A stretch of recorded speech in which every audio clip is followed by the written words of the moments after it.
Hello everyone, this is Rick. Welcome to part 2 of the Chinese civilization. This video has been made in accordance to the syllabus of Class 6 ICSE Board. But if you are interested in history or if you are a student from any other board, you can go through this video. This will be useful to you. In the last of this video, I have given some important question and their answers which may come in your exam and which will be important to you. So please watch until the end. As usual, carry a notebook with you when you are watching this video to note down the important points. So before we start with part 2 of the Chinese civilization, let us have a recap of what we have already discussed in the first part. In first part we gave an overview of the Chinese civilization in the introduction. After that we have discussed in detail about the Shang dynasty. Next came the Chou dynasty. After that we have also discussed about the spring and the autumn period. Then we have discussed about the town planning of the Chinese civilization. After that, we have discussed about the society. Next came economy. And last of all, we have discussed about sericulture. So today we will start with art and craft of Chinese civilization. What is meant by the art and craft of Chinese civilization? It means what kind of creative activities were done by the Chinese people. Ceramics. Chinese artisans developed high quality ceramics and pottery, including glazed porcelain. So, Chinese people were very much expert in the making of ceramics and different kinds of pottery items, and that included making of a special type of ceramics called porcelain. Porcelain is mostly white in color. It is a glazy pottery and it is very fine in texture. It is very smooth. So Chinese artisans developed this high quality ceramic making industry. Bronze work. Intricate bronze work and tools were produced for both ritualistic and practical purposes, showcasing advanced metallurgy. So, what was the bronze work used for? They were used to make delicate tools, and those tools had the purpose in both ritualistic and practical life. So those tools were used in special occasions or special rituals, and also they were used for practical purposes in the daily life of the Chinese people. And the making of these bronze artifacts show that they had advanced knowledge in the field of metallurgy. Jade artifacts. Jade carving was highly prized, often symbolizing purity and moral integrity in Chinese culture. So, what is jade? Jade is a very precious, often green colored gemstone that has been valued highly in various cultures, particularly in China and in East Asia. So, jade objects made from jade were very much expensive and they were very much in demand in market, and Chinese people were expert in making objects of jade. Textiles and embroidery. Silk garments and embroidered fabrics represented luxury and artistic refinement owned by the elite. So, we have discussed in the topic of sericulture how silk was important and how Chinese people had a monopoly in the production of silk. So, silk garments and embroidered fabrics means designs which were stitched on textiles. So all these things represented luxury and they were owned by the rich people because it was very expensive. And from these items we get the artistic expertise of the Chinese people. Sculpture and painting. The Chinese created statues and wall paintings that depicted religious and cultural motifs, laying the foundation of traditional Chinese art. So it was from this type of painting that the Chinese art came to be founded. So Chinese created huge statues, and also they painted walls, mainly with the techniques of Asian frescoes. But frescoes means drawing on plaster when it is wet so that it becomes permanent. So those kinds of paintings were also done by the Chinese, and that led to the foundation of Chinese art. Next up, we will discuss how was the trade in the Chinese civilization. We have already discussed about economy. There we have read that agrarian economy was the primary thing in China. So now going forward, we will discuss what is Silk Road. This is an ancient trade route that enabled China to export silk, tea, and porcelain to the west, establishing connections with Persia, India, and Roman Empire. So China had monopoly over silk, and silk was one of the most expensive things available in the world at that point of time. So with the help of this trade route, China could export, or they could sell their silk items to different other parts of the world like Persia, India, and the Roman Empire. Thus, this Silk Road was very important, and it not only transferred silk but also transferred tea and porcelain to the Western countries. Commodities traded. In addition to silk, items such as jade, spices, and paper were traded. Chinese were the first inventors of paper, and along with paper, along with silk, the items which were traded were jade. Jade items, I already told you, it is a precious green gemstones from which different kinds of jewelry, ceremonial objects, or sculptures were made. So jade items were also very much in demand in the Western market. So they were also transported along with silk, paper, and different kinds of spices. Now, spices may seem to be a very normal thing for the Asian people, but spices are actually very much rare and expensive in the Western countries because they could not grow them. Hence, demand for spices was always high in the Western market. Economic influence. How did all these things influence the world economy?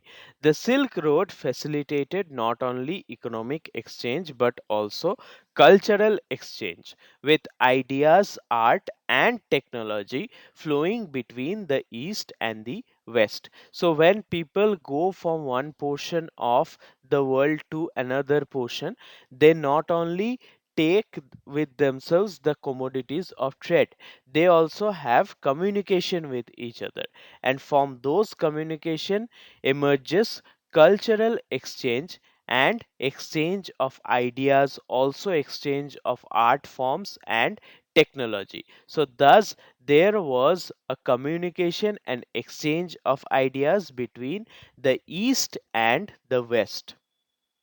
Transportation. How were the goods transferred from China to other parts of the world? Goods were transferred using carts, boats, and later on horse drawn carriages, with caravans facilitating long distance trade. So, caravans means carriages which were drawn by cart, and it had all kinds of items necessary for travel. So, the main modes of transportation was basically carts, boats, and later on horse-drawn carriages. And most of the times all the traders used to travel in long groups with proper security. Security means there were soldiers along with them in order to protect them from invasions or in order to protect them from attacks. So thus transportation was one of the most important thing for trade. Next up we will discuss about religion. What was the religion of the Chinese people and how did they maintain it?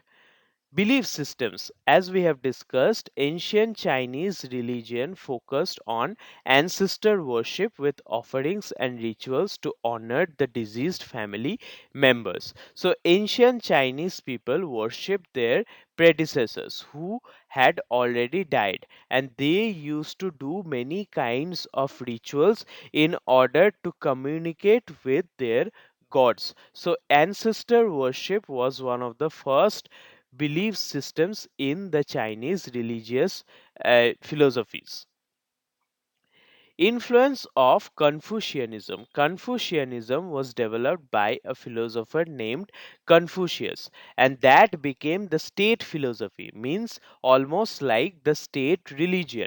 It guided people on moral and social conduct, emphasizing virtues like respect, loyalty, and filial piety. So, this Confucianism guided people on discipline and how moral laws should be followed in life in order to get respect, or how you should give respect to people, how you should be loyal to your promises. All these things were written in Confucianism.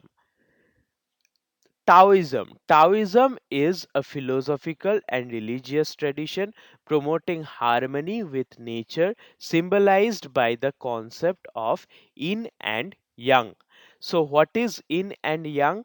Yin and yang are like two opposing but complementary forces. Opposing forces means which mean different things from each other, but one is valueless without another.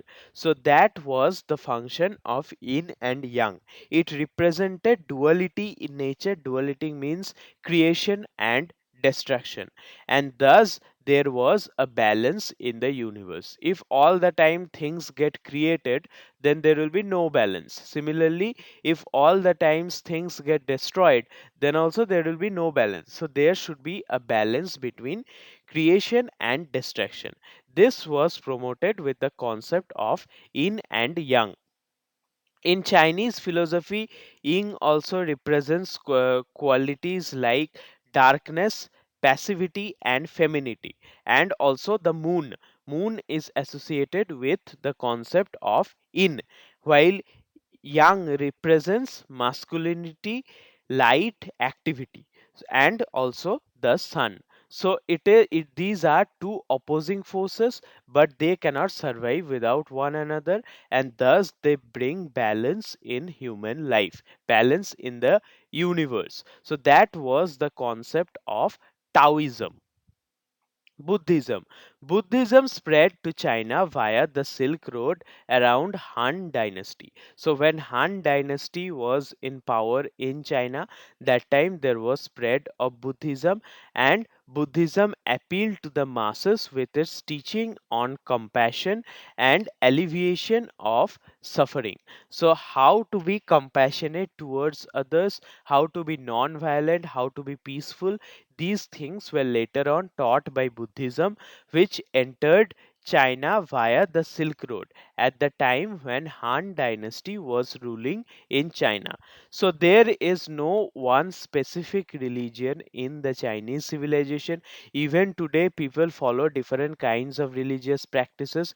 No religion can be said to be majority, but Confucianism, Taoism, along with ancestor worship and Buddhism, are very much important philosophical concepts in the Chinese culture.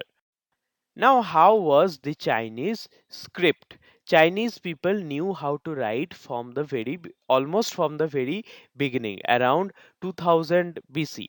So, how was the Chinese script? Development. The Chinese script developed from pictograms to complex characters, allowing the recording of events, laws, and literature. So, this script have evolved from pictograms. Pictogram means small pictures which convey some kind of information. So, those are pictograms.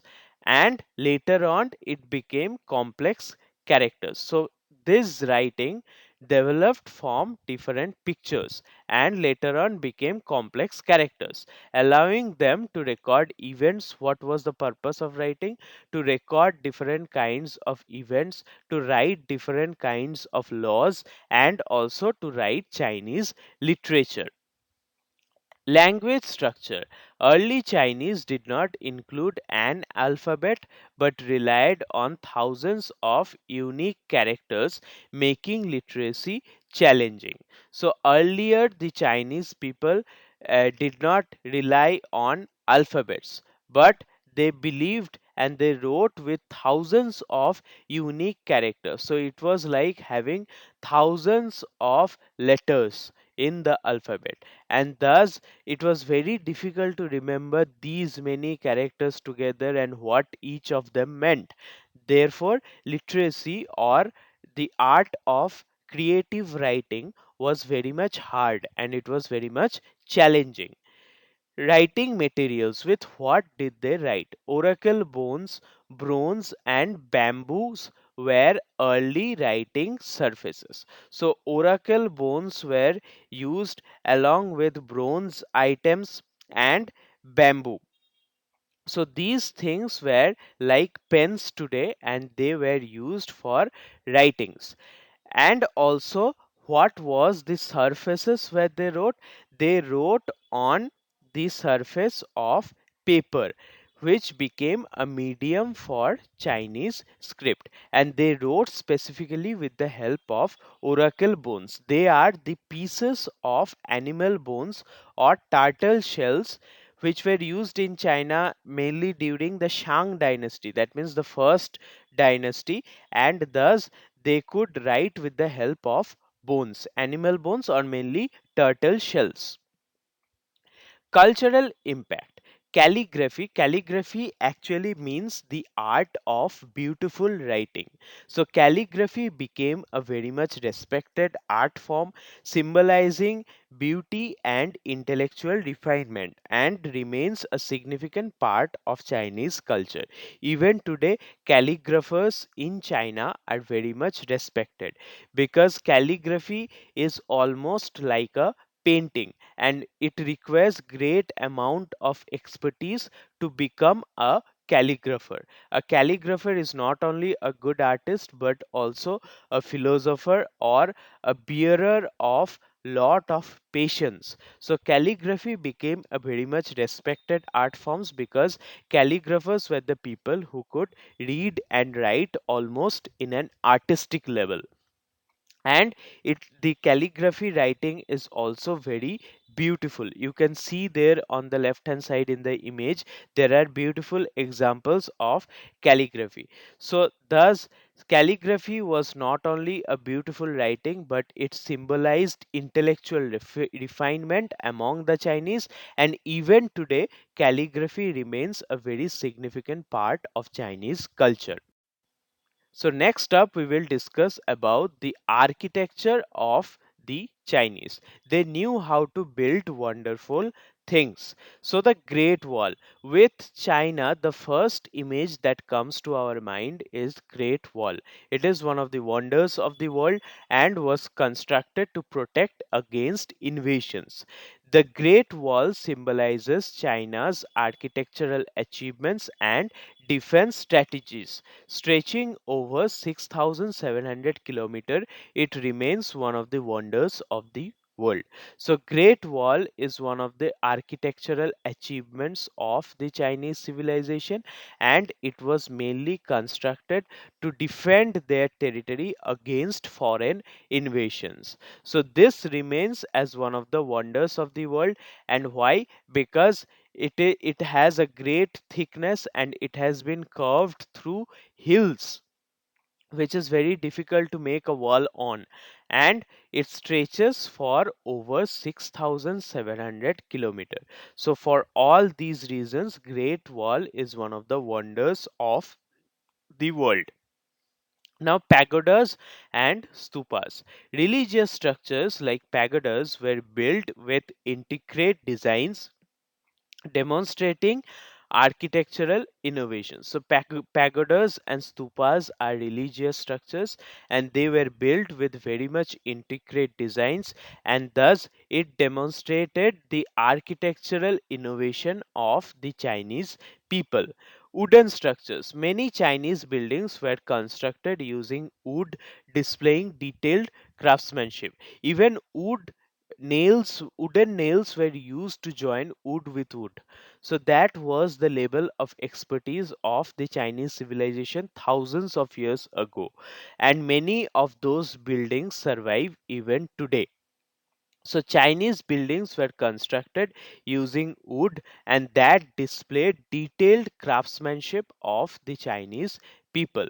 Urban layouts, city planning, we have discussed already in the first part of this video series that city planning included organized layouts. And what was there in the city? Palaces were there, temples were there, and other administrative buildings were mainly in the city, and all these things were laid out in a very organized pattern that symbolized centralized power means control from the center. Now, impact of Chinese civilization. Why is the Chinese civilization important, and why must we know about the Chinese people? Technological innovations. China pioneered inventions like paper, gunpowder, the compass, and printing, which spread worldwide. So many people believe that printing was a technology developed by the Europeans. It was not founded or invented by the Europeans. It was invented by the Asians, and Europeans developed it in an industrial manner. So China was one of the countries which pioneered inventions like paper, and today we all know how much paper is important in the present context. Without paper, the world will not function.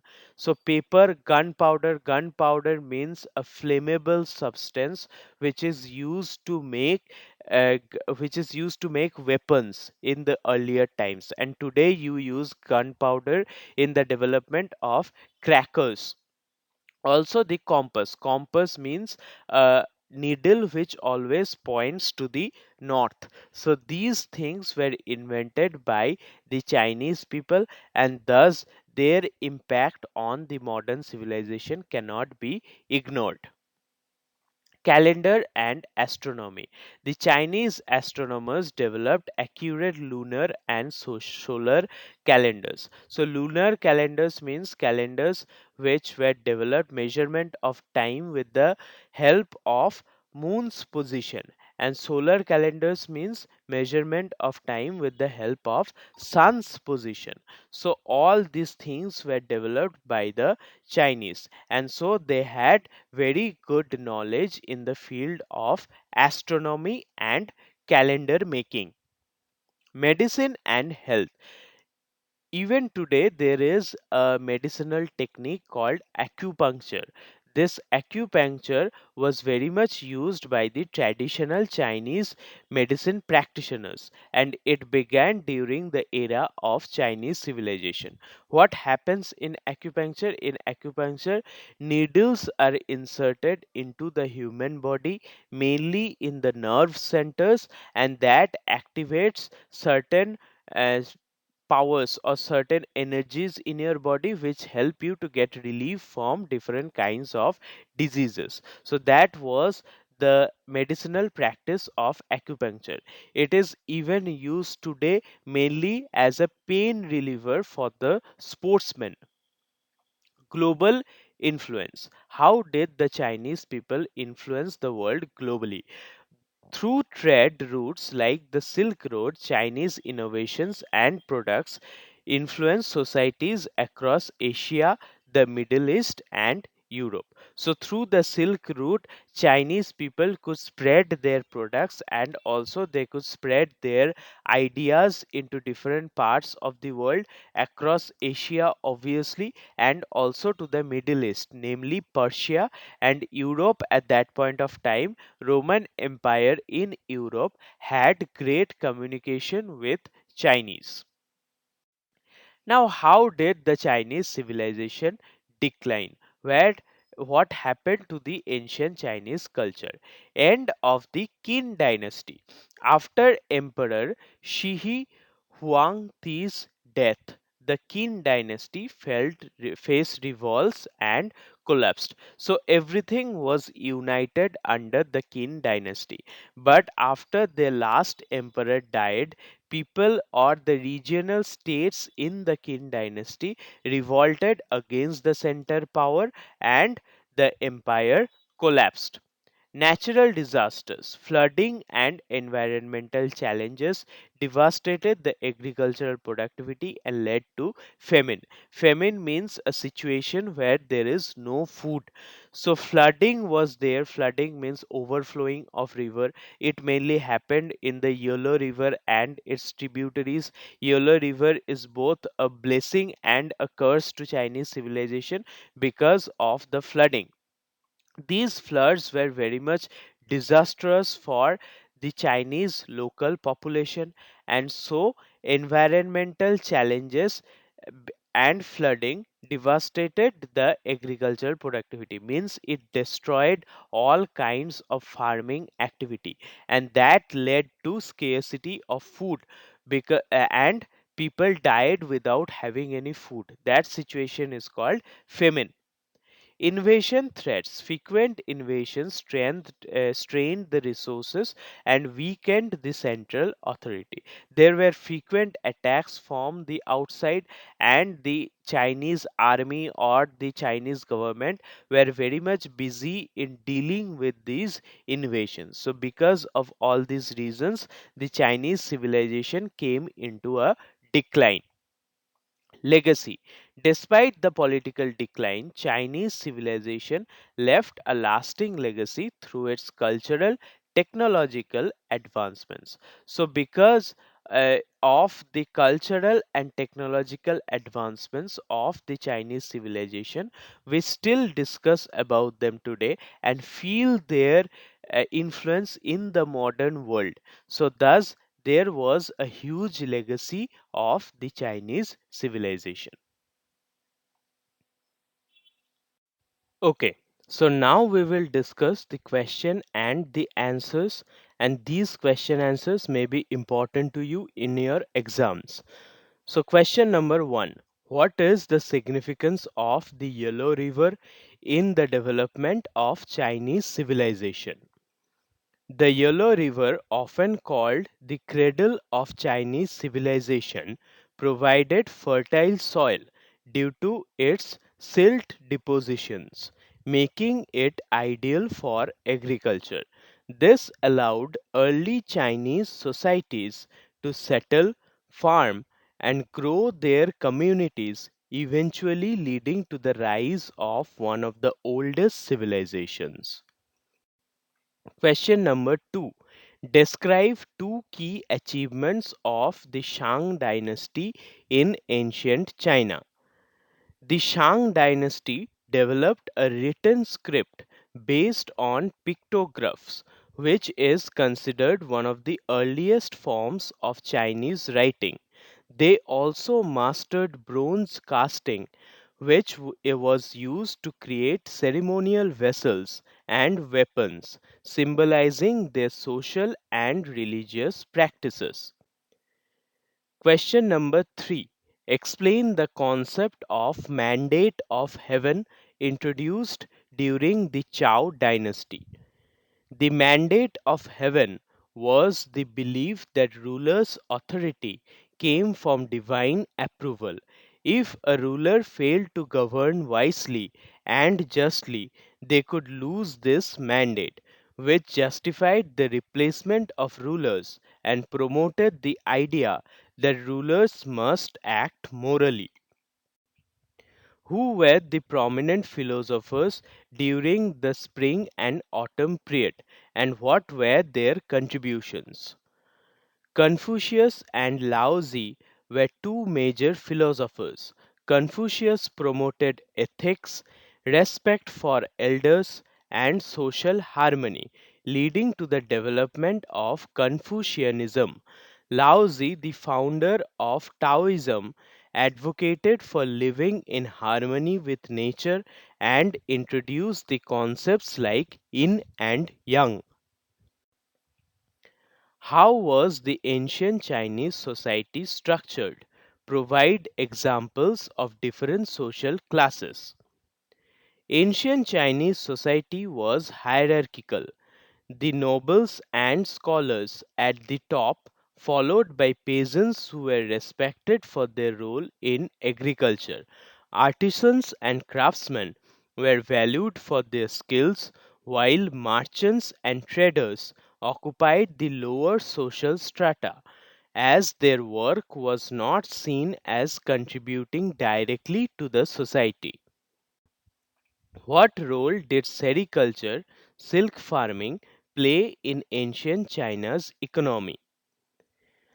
Sericulture was crucial to China's economy as silk was a highly valued product that China traded with other regions, especially through the Silk Road. The demand for silk helped China establish a vast trade network and brought wealth and cultural exchange with neighboring regions. Describe two forms of early ancient Chinese art and their importance in culture. Jade carving and bronze work were two significant art forms. Jade symbolized purity and moral integrity, and finely crafted jade artifacts were highly valued. Bronze was used to create ritual vessels and weapons, reflecting both religious significance and advanced metalworking skills. What was the Silk Road and why was it important to ancient China? The Silk Road was an ancient trade route connecting China to Central Asia, Persia, and Europe. It was essential for the exchange of goods like silk, spices, and pottery, as well as ideas, religion, and technology, facilitating cultural exchange and economic prosperity for China. How did Confucianism and Taoism influence Chinese religion and social behavior? Confucianism encouraged respect for family and social harmony.